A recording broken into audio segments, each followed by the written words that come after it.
क्या कभी ऐसा हुआ है कि सुबह सुबह फोन उठाया हो और सामने किसी राशि का भविष्यफल आ गया हो? हाँ, और उसमें लिखा होता है कि ब्रह्मांड आज आपको एक बहुत बड़ा संकेत देने वाला है। बिल्कुल। मतलब हम सबने कभी ना कभी ब्रह्मांड से किसी चमत्कार या किसी इशारे की उम्मीद की ही है। लेकिन एक पल रुककर सोचिए, जब ये कहा जाता है कि ब्रह्मांड हमें संकेत दे रहा है, तो क्या इसका मतलब ये है कि ब्रह्मांड ही ईश्वर है? ये एक बहुत बड़ा सवाल है। क्या ये दोनों एक ही चीज है या हम सिर्फ शब्दों के साथ खेल रहे हैं? ठीक है, आइए इसे समझते हैं। आज के हमारे इस गहन विश्लेषण में हम इसी रहस्य को सुलझाने वाले हैं। हमारा उद्देश्य ये समझना है कि इंसान ईश्वर, ब्रह्मांड और पवित्र संदेशों पर कैसे अपना नियंत्रण बनाना चाहता है। और इसके लिए आज हमारे पास स्रोतों का एक बहुत ही अजीब और दिलचस्प खजाना है। हाँ, हम रेडिट पर चल रही एक तीखी दार्शनिक बहस से शुरुआत करेंगे। फिर रिचर्ड रोहोर की किताब द यूनिवर्स ऑफ क्राइस्ट और द इनकार्नेट वर्ड के पन्ने पलटेंगे। और फिर अंत में एक ऐसे हैरान कर देने वाले कानूनी मुकदमे पर बात करेंगे जहां किसी ने लिटरली मतलब सच में ईश्वर के शब्दों पर कॉपीराइट लेने की कोशिश की। अरे वो केस तो सच में दिमाग चकरा देने वाला है। तो ये यात्रा ब्रह्मांड की अनंतता से शुरू होकर कोर्टरूम की फाइलों तक जाने वाली है। ये एक ऐसा सफर है जो सीधे इस बात से जुड़ा है कि इंसान असीमित सत्ता को कैसे अपनी समझ के छोटे से बक्से में कैद करना चाहता है। सही कहा। जब बात ईश्वर और ब्रह्मांड की आती है ना, तो हम हमेशा एक उलझन में रहते हैं। हाँ, क्या ईश्वर इस पूरी सृष्टि से अलग बैठकर इसे चलाने वाला कोई मैकेनिक है या वो इसी सृष्टि के हर एक कण में बसा है? और ये सिर्फ कोई दार्शनिक दिमागी कसरत नहीं है। बिल्कुल नहीं। हम इस सवाल का जो भी जवाब चुनते हैं, उसी से ये तय होता है कि हम अपने आसपास की दुनिया, पेड़ों, जानवरों और खुद दूसरे इंसानों के साथ कैसा बर्ताव करते हैं। तो ये उलझन कितनी गहरी है, इसका सबसे बेहतरीन उदाहरण हमें उस रेडिट थ्रेड में देखने को मिलता है। किसी ने बस एक सीधा सा सवाल दाग दिया, क्या ईश्वर ही ब्रह्मांड है? और उसके बाद जो बहस छिड़ी, वो इंसान की सोच की अनगिनत परतें खोलकर रख देती है। हाँ, मतलब मुख्य धारा के ईसाई धर्म का नजरिया रखने वाले कुछ उपयोगकर्ता थे, जैसे माइकल यूवी 1968 और वर्ड ऑफ फेथ। उन्होंने तुरंत इस विचार को खारिज कर दिया। उनका तर्क तो बहुत स्पष्ट था ना कि ईश्वर ब्रह्मांड का निर्माता है, एक डिजाइनर है, लेकिन वो खुद ब्रह्मांड नहीं है। बिल्कुल। उनके अनुसार अगर ब्रह्मांड को ही ईश्वर मान लिया जाए, तो ये पैंथिज्म या सर्वेश्वरवाद है, और धर्मशास्त्र के इतिहास में इसे अक्सर एक पाखंड माना गया है। क्योंकि उनके लिए ब्रह्मांड केवल एक भौतिक रचना है, जबकि ईश्वर एक आध्यात्मिक और पूरी तरह से अलग सत्ता है। यहाँ सबसे आकर्षक बात यह है कि आधुनिक समाज में लोग अक्सर पारंपरिक ईश्वर की बजाय ब्रह्मांड को एक अव्यक्तिक शक्ति यानी एक इम्पर्सनल फोर्स मानना ज्यादा पसंद करते हैं। हाँ, और इसके पीछे का मनोविज्ञान बहुत गहरा है। जब कोई मानता है कि एक व्यक्तिगत ईश्वर है जो उसे देख रहा है, तो उसके साथ नियम, पाप, पुण्य और नैतिक जवाबदेही जुड़ जाती है। सही कहा। लेकिन जब कोई कहता है कि ब्रह्मांड मुझे संकेत दे रहा है या ब्रह्मांड न्याय करेगा, तो वो दरअसल एक बहुत ही सुरक्षित रास्ता चुन रहा होता है। बिल्कुल, ये एक ऐसी ऊर्जा है जो सिर्फ कर्म के सिद्धांत पर काम करती है। आप अच्छे रहें तो आपके साथ अच्छा होगा। मतलब इसमें कोई ऐसा ईश्वर नहीं है जो आपसे पूछेगा कि भाई आपने अपने पड़ोसी की मदद क्यों नहीं की। हाँ, ये आध्यात्मिकता का एक ऐसा रूप है जो बिना किसी जिम्मेदारी के आपको बस अच्छा महसूस कराता है। लेकिन इसी बीच उसी थ्रेड में ग्लिटरिंग ट्यूटर 5336 नाम के एक उपयोगकर्ता ने स्पेनिश में एक टिप्पणी की, और उसने इस बहस में एक नई जान डाल दी। उन्होंने क्या कहा? उन्होंने बहुत ही तार्किक ढंग से समझाया कि ब्रह्मांड महज एक ऊर्जा या मैटर हो सकता है, लेकिन ईश्वर की सबसे बड़ी पहचान उसकी चेतना है, यानी कॉन्शियसनेस। अरे हाँ, ईश्वर प्रेम कर सकता है, इरादा रख सकता है, जबकि गुरुत्वाकर्षण या कोई चुंबकीय ऊर्जा ऐसा नहीं कर सकती। ठीक यही बात। और फिर दूसरी तरफ मर्चेंट ऑफ अनडेथ जैसे लोग थे। उन्होंने जेनेसिस और एक्सोडस का हवाला देते हुए यहाँ तक दावा कर दिया कि ईश्वर कोई अदृश्य ऊर्जा है ही नहीं। मतलब उनका मानना था कि ईश्वर का एक वास्तविक भौतिक शरीर है। हाँ, कि उसके बाकायदा हाथ हैं, पैर हैं, एक चेहरा है। ये देखना बहुत अजीब है कि एक ही सवाल पर लोग कितनी अलग अलग दुनिया में जी रहे हैं। यही तो वो बिंदु है जहां इंसान अपनी कल्पनाओं से ईश्वर को गढ़ता है। कोई उसे एक अदृश्य नियम कानूनों वाली मशीन बनाना चाहता है, और कोई उसे एक ऐसा इंसान मान लेता है जो बादलों के ऊपर एक सिंहासन पर बैठा है। बिल्कुल। पर जरा रुकिए, यहाँ एक बहुत बड़ा विरोधाभास है, और जेस्टिक्लोज ऑफर 4395 नाम के रेडिट उपयोगकर्ता ने ठीक इसी नस को पकड़ा है। अच्छा, उनका क्या तर्क था? उनका तर्क मुझे इस पूरी बहस में सबसे ज्यादा सोचने पर मजबूर करने वाला लगा। हम अभी बात कर रहे थे ना कि लोग कर्म जैसी अव्यक्तिक शक्ति को पसंद करते ताकि वे नैतिक ईश्वरी से बच सकें। हाँ बिल्कुल। तो ये उपयोगकर्ता पूछता है कि अगर ब्रह्मांडीय न्याय या कर्म एक यांत्रिक शक्ति है, तो फिर पारंपरिक ईसाई धर्म में जो ये अवधारणा है कि पाप की मजदूरी मृत्यु है, क्या वो भी पूरी तरह से एक कर्मिक और अव्यक्तिक शक्ति ही नहीं है? अरे ये तो बहुत ही शानदार और तीखा विश्लेषण है ना? मतलब जो लोग एक व्यक्तिगत प्रेम करने वाले ईश्वर का दावा करते हैं, वे भी तो ईश्वर को एक वेंडिंग मशीन की तरह ही देख रहे हैं। बिल्कुल, जहां आपने पाप का सिक्का डाला और नीचे से सजा या मृत्यु निकल कर आ गई। हाँ, क्या ये दोनों बातें एक ही सिक्के के दो पहलू नहीं है? जब पारंपरिक धर्म पाप की मजदूरी मृत्यु है जैसे वाक्यों को बिल्कुल अक्षरशः लेता है, तो वे दरअसल ईश्वर के व्यक्तित्व को, उसके प्रेम और करुणा को खत्म कर रहे होते हैं। वे ईश्वरीय न्याय को एक ऑटोमेटिक सिस्टम में बदल देते हैं कि अगर नियम क तोड़ा गया तो परिणाम ख भुगतना पड़ेगा। हाँ, इस व्यवस्था में ईश्वर एक न्यायाधीश या एक अकाउंटेंट बनकर रह जाता है जो सिर्फ बही ठाता मिला रहा है। बिल्कुल।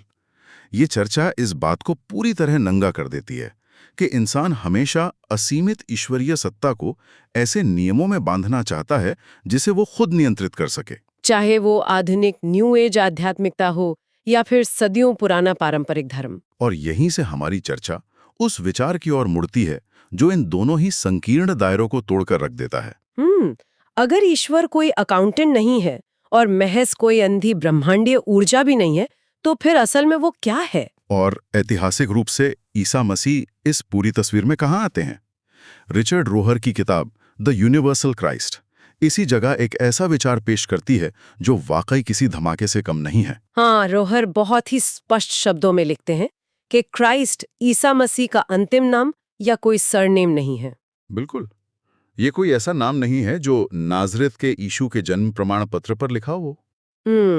तो फिर पहला अवतार कब हुआ था? हाँ, रोहर के अनुसार ईश्वर का पहला अवतार यानी फर्स्ट इनकारनेशन 2000 साल पहले बेथलेहम में ईसा मसीह के जन्म के समय नहीं हुआ था, बल्कि वो तो 13.7 अरब साल पहले हुआ था, जिसे हम बिग बैंग कहते हैं। अरे वाह! मतलब जब ईश्वर ने इस भौतिक ब्रह्मांड, प्रकाश और पदार्थ की रचना की, तो वही उनका पहला भौतिक रूप था। इसका सीधा सा मतलब ये है कि हर भौतिक चीज, चाहे वो कोई चट्टान हो, जानवर हो या इंसान हो, शुरुआत से ही पवित्र है। अगर हम इसे व्यापक संदर्भ में देखें तो ये विचार उस खाई को पूरी तरह से पाट देता है जो रेडिट की बहस में ईश्वर और सृष्टि के बीच बनाई जा रही थी। बिल्कुल, ईश्वर इस दुनिया से प्रेम कैसे करता है?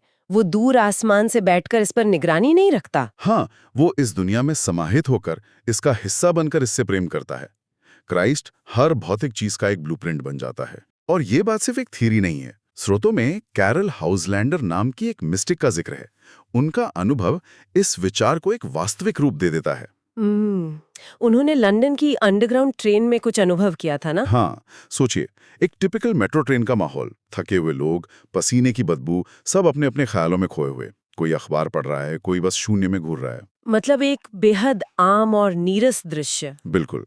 लेकिन हाउसलैंडर कहती हैं कि अचानक उन्हें एक विजन दिखा।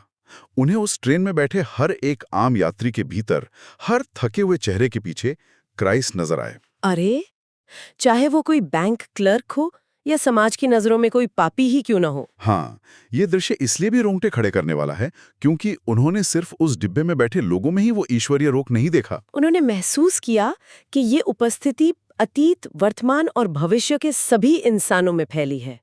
ये कोई ऐसी पवित्रता नहीं है जिसे किसी मंदिर या चर्च में जाके अर्जित किया जाए। बिल्कुल, ये हर इंसान का डिफॉल्ट स्टेट है, उसकी बुनियादी सच्चाई। और अगर आप द इनकार्नेट वर्ड में वर्णित ईसा मसीह के सर्मन ऑन द माउंट को पढ़ें तो वो भी तो इसी ओर इशारा कर रहा है। हाँ, पहाड़ी उपदेश में यीशु ने सामने बैठी उस आम गरीब भीड़ से ये नहीं कहा कि तुम भविष्य में जाकर पवित्र बन सकते हो। उन्होंने सीधे कहा, तुम पृथ्वी के नमक हो और तुम दुनिया के प्रकाश हो। ये वर्तमान काल में कहा गया था।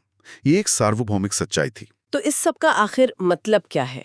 इससे मैं एक बहुत ही खूबसूरत उदाहरण से समझाना चाहूंगा, जो हमारे स्रोतों में जॉन की गॉस्पेल से जुड़ा है। भौतिक विज्ञान में प्रकाश वो चीज नहीं है जिसे हम सीधे अपनी आंखों से देखते हैं। हम प्रकाश को नहीं देख सकते, बल्कि प्रकाश वो माध्यम है जिसके द्वारा हम बाकी सब कुछ देख पाते हैं। ठीक उसी तरह यहाँ क्राइस्ट को वो आध्यात्मिक प्रकाश माना गया है जिससे इस दुनिया की असली सच्चाई दिखाई देती है।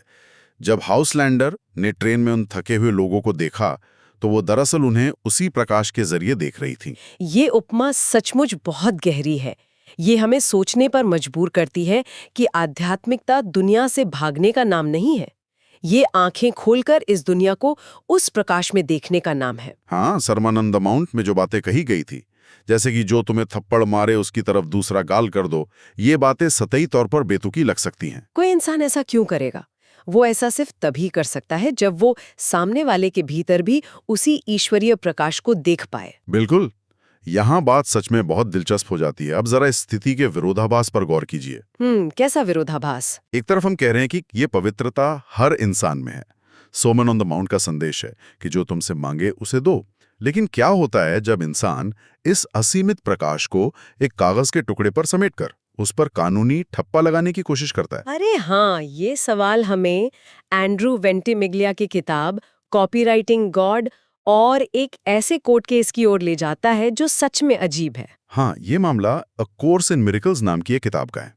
1975 में मनोवैज्ञानिक हेलेन शुकमैन ने दावा किया कि उनके भीतर एक आवाज गूंजती है। और वो आवाज किसी और की नहीं बल्कि खुद यीशु मसीह की है, जो उन्हें एक नई आध्यात्मिक शिक्षा लिखवा रहे हैं। रुकिए, ये अपने आप में एक बहुत बड़ा दावा है कि यीशु आपको एक किताब डिक्टेट कर रहे हैं। लेकिन असली पेंच तो इसके बाद आता है। बिल्कुल, शुकमन ने जो लिखा वो हजारों पन्नों का दस्तावेज बन गया, लेकिन फिर उस दस्तावेज को बाकायदा कॉपीराइट करवा लिया गया। जब उनसे पूछा गया कि एक ऐसा संदेश जो सीधे ईश्वर के पास से आया है, उसे कॉपीराइट करने की क्या जरूरत है, तो उनका जवाब क्या था? उनका जवाब था, क्योंकि यीशु ने ऐसा कहा था। मतलब सोचिए इस बात की विडंबना को। जो यीशु कह रहे थे कि अपना सब कुछ दे दो, वही कथित तौर पर 1975 में कह रहे हैं कि मेरे इन शब्दों पर इंटेलेक्चुअल प्रॉपर्टी लॉ के तहत कॉपीराइट जरूर फाइल कर देना। हाँ, ताकि कोई बिना रॉयल्टी दिए से न छाप सके। ये बहुत ही हास्यास्पद है, लेकिन इसके बाद जो हुआ वो और भी हैरान करने वाला था। इसके वितरण के दो बिल्कुल अलग-अलग संसार बन गए ना? हाँ, एक तरफ शुकमैन के कुछ करीबियों ने इसके पन्नों की फोटोकॉपी करके अपने दोस्तों को देना शुरू किया। ये सिलसिला इतना बड़ा कि वो फोटोकॉपीज पूरे अमेरिका में फैल गईं। लोग इन्हें बिना किसी स्वार्थ के बांट रहे थे। वे प्रतियां इतनी बार कॉपी की गई थी कि उनके अक्षर तक धुंधले पड़ गए थे। बिल्कुल, ये एक अंडरग्राउंड आध्यात्मिक नेटवर्क था। और दूसरी तरफ थी एक संस्था, फाउंडेशन फॉर इनर पीस, जिन्होंने एक नीले और सुनहरे रंग की मोटी भव्य किताब छापी जिस पर कॉपीराइट का निशान लगा था। और ये संस्था अब इस बात को लेकर बेहद आक्रामक थी कि कोई और उनके पवित्र शब्दों को न छापे। मामला तब अदालत में पहुंचा जब उन्होंने एक ऐसे समूह पर मुकदमा कर दिया जो अपनी खुद की प्रतियां छापना चाहते थे। इसे ध्यान से समझिए। यहाँ एक आध्यात्मिक संगठन अपने ही पवित्र संदेश को अपने ही अनुयायियों तक स्वतंत्र रूप से पहुंचने से रोकने के लिए वकीलों की फौज खड़ी कर रहा था। वे ईश्वर के शब्दों पर मोनोपोली चाहते थे, लेकिन अदालत ने उस कॉपीराइट को ही अमान्य और शून्य घोषित कर दिया। इससे एक महत्वपूर्ण सवाल खड़ा होता है कि आखिर अदालत ने ऐसा क्यों किया। यहाँ कानून का एक सिद्धांत लागू हुआ जिसे प्रायर पब्लिकेशन कहा जाता है। हाँ, अदालत ने पाया कि आधिकारिक किताब छपने से बहुत पहले ही इसकी हजारों फोटोकॉपीज बिना किसी कॉपीराइट नोटिस के बांटी जा चुकी थी। कानूनी तौर पर जब कोई सामग्री इस तरह से सार्वजनिक कर दी जाती है तो वो पब्लिक डोमेन में चली जाती है। और यही बात मुझे सबसे ज्यादा चौंकाती है। इसकी पूरी फिलॉसफी देखिए। आम लोगों ने एक सच्चे आध्यात्मिक समाज की तरह आचरण किया था। उन्होंने ज्ञान को अपनी बपौती नहीं माना। बिल्कुल, लोगों की उसी निस्वार्थ भावना ने अनजाने में एक ऐसा कानूनी लूपहोल तैयार कर दिया जिसने उस किताब को हमेशा के लिए एक कॉर्पोरेट नियंत्रण से आजाद कर दिया। ये विडंबना बहुत ही गहरी है। वेंटिमिग्लिया की किताब यही समझाती है कि आज के दौर में अनगिनत योग गुरु और आध्यात्मिक समूह बौद्धिक संपदा कानूनों का बहुत चालाकी से इस्तेमाल कर रहे हैं। पहले धर्म का नियंत्रण इमारतों से होता था, चर्चों या मंदिरों से। लेकिन आज धर्म इमारतों में नहीं बल्कि मीडिया ओनरशिप में बसता है। हाँ, जिसने भी ट्रेडमार्क या कॉपीराइट हासिल कर लिया वो उस ज्ञान का मालिक हो गया। ये पवित्र ज्ञान को एक प्रोडक्ट में बदल देने की प्रक्रिया है। ये सच में एक डरावना नजरिया है। हमने शुरुआत कहाँ से की थी? रेडिट पर लोग उलझे हुए थे कि क्या ब्रह्मांड ही ईश्वर है। फिर हमने समझा कि ये ब्रह्मांड ही ईश्वर का पहला अवतार है। और फिर हम देखते हैं कि इंसान इस असीमित शक्ति को एक किताब के पन्नों में समेटना चाहता है, उस पर अपने संगठन का ठप्पा लगाना चाहता है। तो जो लोग आज ये चर्चा सुन रहे हैं, जरा सोचिए, जब आपके सामने कोई आध्यात्मिक कोट या ब्रह्मांड से संकेत मिलने का दावा आता है, तो सोचिएगा कि उसे आप तक पहुंचाने वाला कौन है। हाँ, ये याद रखना जरूरी है कि जब भी कोई संगठन किसी पवित्र मीडिया पर नियंत्रण करता है तो वो सिर्फ शब्दों पर नहीं बल्कि लोगों के विश्वास पर नियंत्रण कर रहा होता है। बिल्कुल सही। हम यहाँ किसी विचारधारा का पक्ष नहीं ले रहे हैं बल्कि इस नियंत्रण को समझ रहे हैं। आज के इस इंफॉर्मेशन ओवरलोड के युग में ज्ञान तब मूल्यवान होता है जब उसे समझा जाए, न कि जब उसे कॉपीराइट के दायरों में कैद कर दिया जाए। असली ज्ञान को वैसे ही बहना चाहिए जैसे वे धुंधली पड़ चुकी फोटोकॉपीज बिना किसी डर के आम लोगों के हाथों से गुजर रही थीं। बिल्कुल। और अब इस पूरी चर्चा को समेटते हुए मैं एक ऐसे विचार के साथ समाप्त करना चाहता हूं जो हमें एक बिल्कुल नई दिशा में सोचने पर मजबूर करता है। वो क्या है? अगर रिचर्ड रोहर का वो विचार 100% सच है कि ये भौतिक ब्रह्मांड, ये पदार्थ और ऊर्जा ही ईश्वर का पहला अवतार है, तो जरा सोचिए कि हम आज अपने पर्यावरण के साथ क्या कर रहे हैं। प्राकृतिक दुनिया का जो अंधाधुंध दोहन किया जा रहा है, जंगलों को काटा जा रहा है, क्या वो सिर्फ एक पारिस्थितिकी संकट है? अरे, ये नजरिया तो पूरी बहस को ही पलट कर रख देता है। अगर पूरा ब्रह्मांड ही लिटरली ईश्वरीय शरीर है, तो पेड़ों को काटना तकनीकी रूप से ईश्वरीय शरीर का विरूपण है। और अगर हम आज की कानूनी भाषा में कहें, तो क्या ये इंसान द्वारा किया गया सबसे बड़ा कॉपीराइट उल्लंघन नहीं है? बिल्कुल। हम उस प्राकृतिक दुनिया को नष्ट कर रहे हैं जिसे हमने नहीं बनाया, जिस पर हमारा कोई अधिकार नहीं है। हाँ, शुरुआत में हमने बात की थी कि लोग पढ़ते हैं कि ब्रह्मांड आपको एक संकेत दे रहा है। शायद ब्रह्मांड हमें यही सबसे बड़ा संकेत दे रहा है कि जिस ईश्वर को हम किताबों में कैद करना चाहते हैं, वो तो हमारे आसपास की हवा में बसा है और हम उसे हर दिन नष्ट कर रहे हैं। इसी विचार के साथ हम इस चर्चा को यहीं विराम देते हैं।